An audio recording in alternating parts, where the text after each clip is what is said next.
নির্বাচিত সরকার অনির্দিষ্টকালের জন্য সেনাবাহিনীকে মাঠে রাখতে পারে না বলে মন্তব্য করেছেন স্বরাষ্ট্রমন্ত্রী সালাউদ্দিন আহমেদ।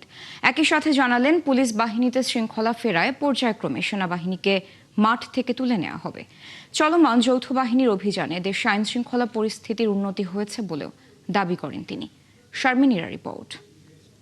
2024 সালের 19 জুলাই কোটা সংস্কার আন্দোলনের সময় দেশে কারফিউ জারি হয়। তখন থেকে মাঠে আছে সেনাবাহিনী। অন্তর্বর্তী সরকারের পুরো সময়টিতেও মাঠে ছিল তারা। সেই সাথে 2024 সালের সেপ্টেম্বরে বিচারিক ক্ষমতা দেওয়া হয় সেনাবাহিনীকে। বিএনপির নেতৃত্বে নির্বাচিত সরকার ক্ষমতায় আসার পর সেনাবাহিনীকে ব্যারাকে ফেরানো নিয়ে শুরু হয় আলোচনা। বৃহস্পতিবার স্বরাষ্ট্র মন্ত্রণালয়ের বৈঠক শেষে সেই সিদ্ধান্তের কথাই জানান স্বরাষ্ট্রমন্ত্রী। অনির্দিষ্টকালের জন্য সেনাবাহিনীকে মাঠে আইন শৃঙ্খলা পরিস্থিতি নিয়ন্ত্রণের কাজে রাখতে পারবো না। নির্বাচিত সরকার, রাজনৈতিক সরকার দায়িত্ব গ্রহণ করেছে।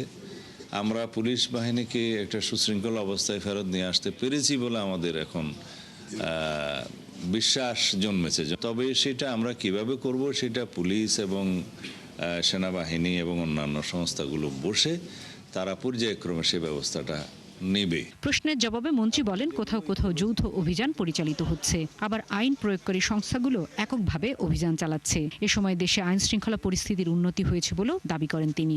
প্রতিনিয়ত এবং প্রত্যেক দিন কিছু না কিছু দাগী আসামি, মাদক সংক্রান্ত, সন্ত্রাসবাদী বা জুয়া এবং অস্ত্রধারী এগুলো অ্যারেস্ট হচ্ছে। তা এখন সে বিষয়ে আমাদের ওই সংক্ষিপ্ত আদালতের মাধ্যমে কিছু সাজাও নিশ্চিত করা হচ্ছে আর কি। বৃহস্পতিবারের বৈঠকে সিলেট ও সুনামগঞ্জের পাথর উত্তোলন ও ব্যবস্থাপনা নিয়ে আলোচনা হয়। কি পরিমাণে, কত গভীরতায় এই পাথরগুলো উত্তোলন করলে পরিবেশ সংরক্ষণ করা হবে, আহরণ করলে সে ব্যাপারে সাজেশন দিবে, এবং কোন কোন জায়গায় আমাদের পর্যটন স্পট আছে আর কি, সেই সমস্ত জায়গায়, যেমন সাদা পাথরের একটা স্পট আছে।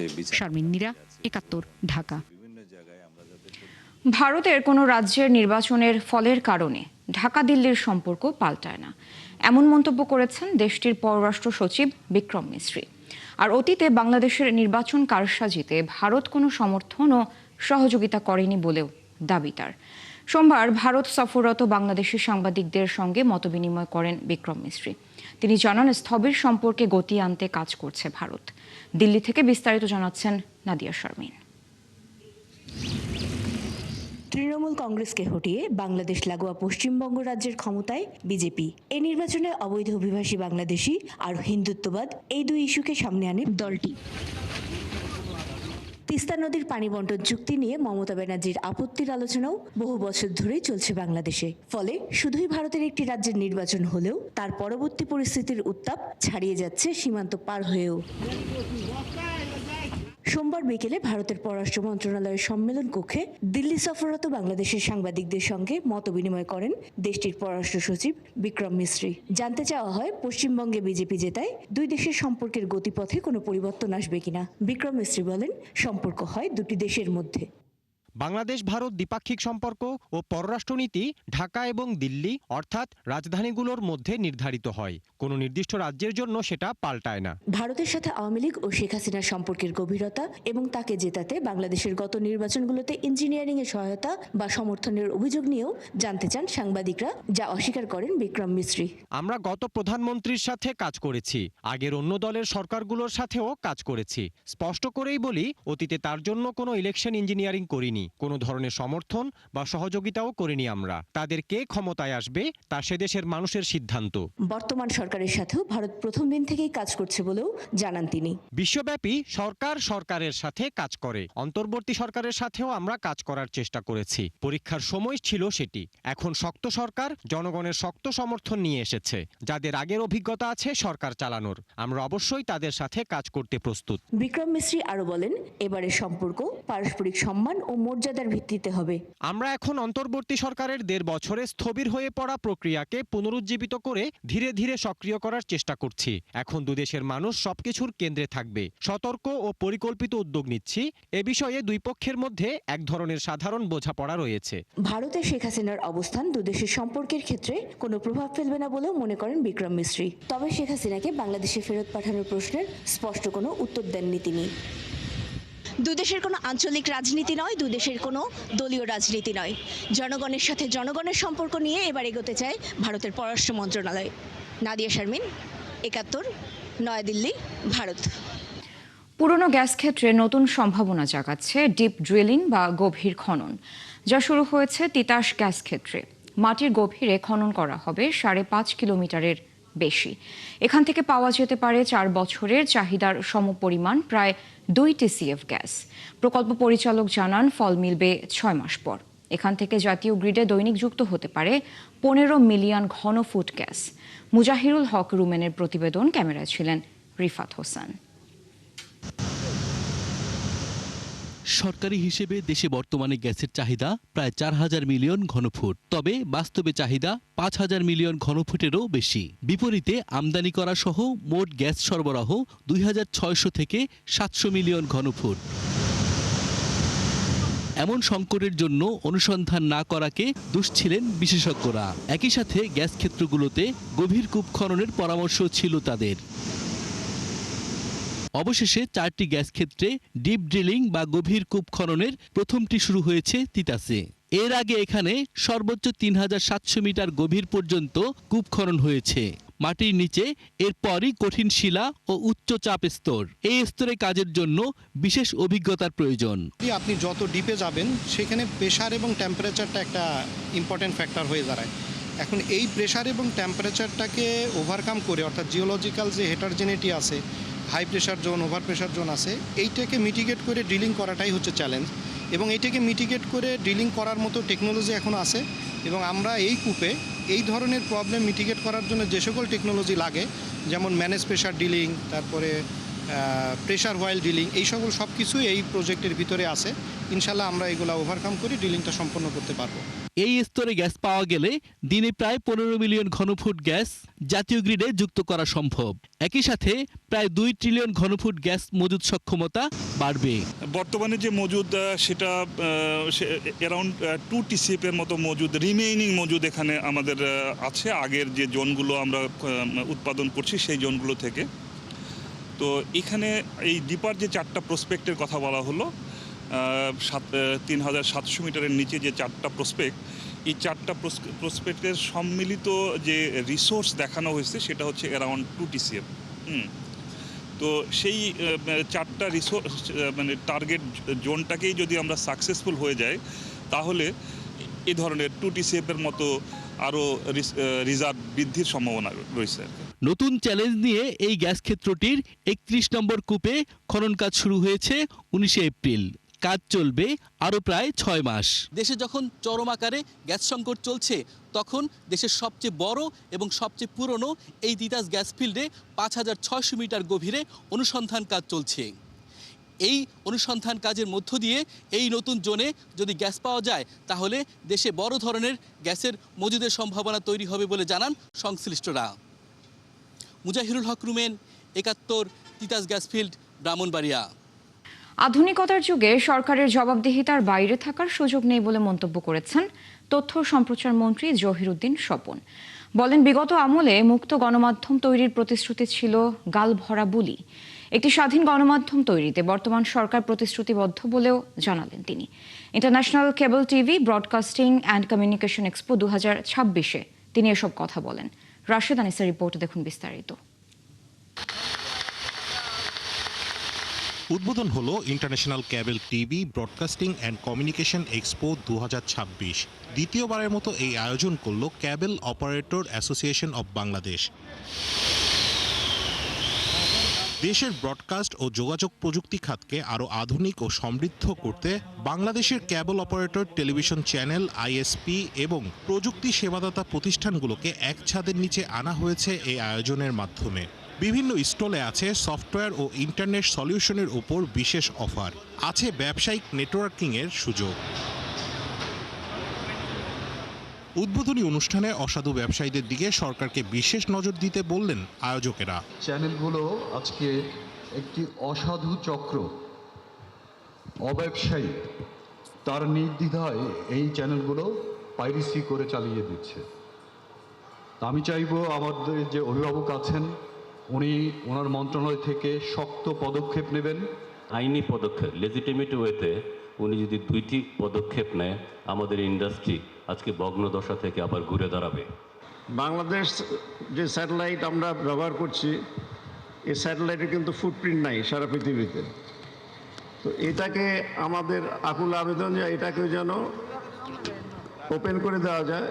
আর তথ্য ও সম্প্রচার মন্ত্রী বললেন, গণমাধ্যম এখন অনেক স্বাধীন। একই সাথে এই যুগে সবার কাছে স্বচ্ছ ও জবাবদিহিতার মাঝে থাকতে সরকার প্রতিশ্রুতিবদ্ধ।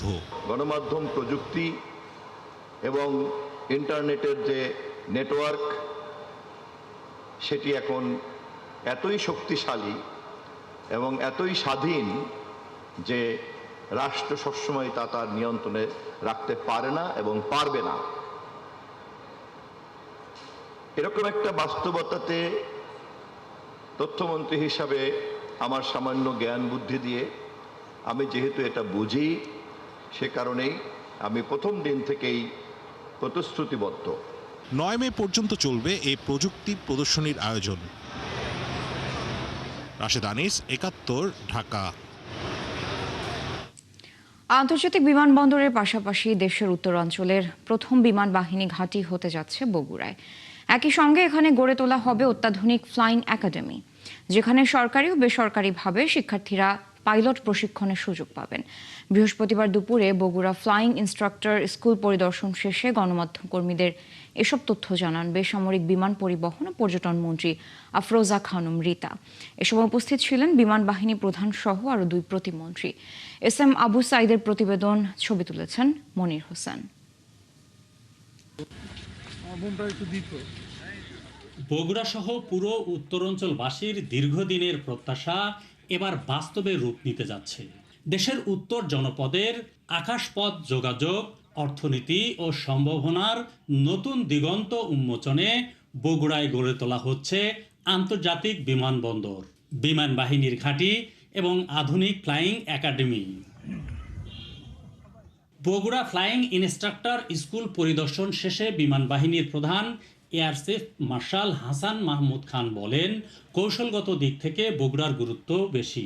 মাননীয় প্রধানমন্ত্রী আর বর্তমান সরকার আমাদের এখানে একটা বিমান বাহিনী ঘাঁটি করার জন্য যে প্রাথমিক অনুমোদন সেটা আমাদেরকে দিয়েছেন, আলহামদুলিল্লাহ। এবং এখানে আমরা অচিরেই আমাদের বিমান বাহিনী ঘাঁটি প্রস্তুত করার ব্যবস্থা করব। বেসরকারি বিমান পরিবহন ও পর্যটন মন্ত্রী আফরোজা খানম রিতা বলেন, উত্তরাঞ্চলে আন্তর্জাতিক বিমানবন্দর না থাকায় প্রধানমন্ত্রীর প্রতিশ্রুতি বাস্তবায়নে বগুড়াকে অগ্রাধিকার দেওয়া হচ্ছে। আন্তর্জাতিক বিমানবন্দরের পাশাপাশি আমরা যেটা এখন পরিকল্পনা নিয়েছি যে আমরা একটা ফ্লাইং একাডেমিটা চালাবো, কারণ আমাদের পাইলটের অনেক দরকার। আমরা এই পাইলট আমরা নিজেরাই এখানে বাংলাদেশে ট্রেনিং দিয়ে তাদের প্রশিক্ষণ করে তাদের উপযুক্ত পাইলট বানানোর চেষ্টা, এই পরিকল্পনাটাও আমাদের আছে।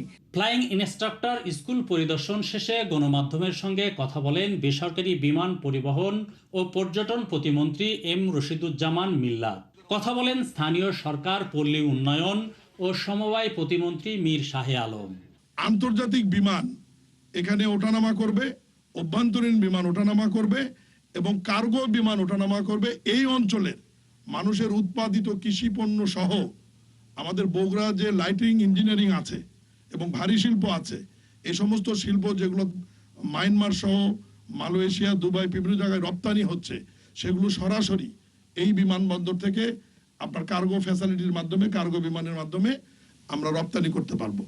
বগুড়ায় আন্তর্জাতিক বিমানবন্দর ও বিমান ঘাঁটি বাস্তবায়িত হলে বদলে যাবে উত্তরাঞ্চলের যোগাযোগ ব্যবস্থা, বাড়বে বিনিয়োগ ও কর্মসংস্থান। SM আবু সাইদ, 71, বগুড়া। বিদ্যুতের মূল্য বৃদ্ধি নিয়ে এখনো সিদ্ধান্ত চূড়ান্ত হয়নি বলে জানিয়েছেন বিদ্যুৎ ও জ্বালানি মন্ত্রী ইকবাল হাসান মাহমুদ। বৃহস্পতিবার বাংলাদেশ চীন মৈত্রী সম্মেলন কেন্দ্রে বিদ্যুৎ, জ্বালানি ও ইনফ্রাস্ট্রাকচার এক্সপো উদ্বোধন অনুষ্ঠানে মন্ত্রী বলেন, বিদ্যুতের বিকল্প ব্যবস্থা তৈরি করতে সৌর বিদ্যুৎ সহজলভ্য করা হবে। বিস্তারিত ফারজানা আক্তারের রিপোর্টে। জ্বালানি তেলের পর এবার বিদ্যুতের দাম বাড়াতে চায় সরকার। পাইকারি পর্যায়ে 17 থেকে সর্বোচ্চ 21% দাম বাড়ানোর প্রস্তাব দিয়েছে বিদ্যুৎ উন্নয়ন বোর্ড। তবে বিদ্যুতের মূল্য বৃদ্ধি নিয়ে এখনো কোনো চূড়ান্ত সিদ্ধান্ত হয়নি বলে জানিয়েছেন বিদ্যুৎ ও জ্বালানি মন্ত্রী। এক অনুষ্ঠানে এই মন্তব্য করেন তিনি।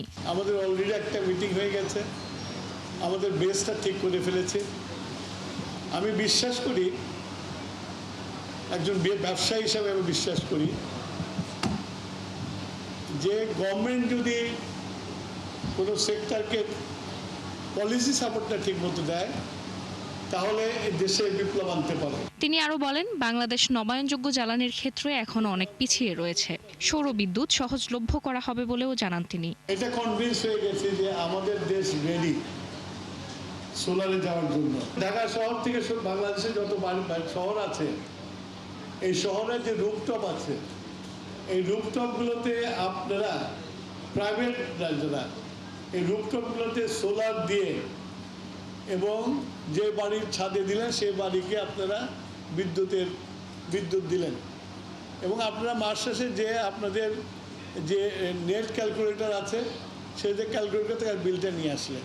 জুন মাসের মধ্যে এই সংক্রান্ত নীতি ঘোষণার কথাও জানান মন্ত্রী। আমরা বাংলাদেশের সোলারে একটা বিপ্লব ঘটাতে পারি। ফারজানা আক্তার, একাত্তর, ঢাকা। শিক্ষা খাতে মোট জাতীয় আয় বা জিডিপির 5% বরাদ্দ দেবে সরকার। বৃহস্পতিবার এক অনুষ্ঠানে এমন ঘোষণা দেন শিক্ষামন্ত্রী। এতে এখনকার চেয়ে দ্বিগুণের বেশি টাকা খরচ হবে শিক্ষা খাতে। অন্যদিকে প্রধানমন্ত্রীর এক উপদেষ্টা জানান, দক্ষতা বৃদ্ধিতে ইংরেজির পাশাপাশি দেশের শিক্ষা ব্যবস্থায় চালু হবে তৃতীয় ভাষা। আরও জানাচ্ছেন শাহরিয়ার ইমতিয়াজ। প্রাথমিক ও মাধ্যমিক শিক্ষা ব্যবস্থার বর্তমান পরিস্থিতি ও উন্নয়ন পরিকল্পনা নিয়ে গবেষণার ফলাফল প্রকাশ করে জাতিসংঘের শিশু বিষয়ক সংস্থা ইউনিসেফ। এতে অংশ নেন শিক্ষা মন্ত্রণালয়ের কর্মকর্তা এবং দেশি বিদেশি বিশেষজ্ঞরা। অনুষ্ঠানে প্রধানমন্ত্রীর একজন উপদেষ্টা বলেন, মুখস্থ নির্ভর শিক্ষা নয়, বরং অংশগ্রহণমূলক ও সৃজনশীল শিক্ষা পদ্ধতিতে জোর দেবে সরকার। মূল্যবোধ ও সততার চর্চার মাধ্যমে আমরা শিক্ষার্থীদের বিকাশ ও পরিপক্কতা নিশ্চিত করতে চাই। দুর্ভাগ্যজনকভাবে আমাদের দেশের শিক্ষা ব্যবস্থা এখনো মুখস্থ নির্ভর, যেটা মোটেও উচিত নয়। বৈশ্বিক পরিপ্রেক্ষিতে বর্তমানে আমরা অংশগ্রহণমূলক শিক্ষার দিকে এগিয়ে যেতে চাই। আর শিক্ষামন্ত্রী জানান, শিক্ষা খাতে ব্যয় এখনকার চাইতে দ্বিগুণের বেশি করতে চায় সরকার। জাতিসংঘের শিশু বিষয়ক সংস্থা ইউনিসেফ শিক্ষা খাতে আমাদেরকে 6% বরাদ্দের পরামর্শ দিয়েছেন। আগের সরকার জিডিপির 1.70% বেশি শিক্ষা খাতে বরাদ্দ করতে পারেনি। তবে মাননীয় প্রধানমন্ত্রী বলেছেন, তিনি শিক্ষা খাতে জিডিপির বরাদ্দ 5% পর্যন্ত বাড়াবেন। আর এই বরাদ্দ বাড়াতে আমরা পুরোপুরি প্রস্তুত। শিক্ষার্থীদের শেখার প্রক্রিয়াকে আনন্দদায়ক করতে সরকার কাজ করছে বলেও জানান শিক্ষামন্ত্রী। শাহরিয়ার ইমতিয়াজ, একাত্তর, ঢাকা।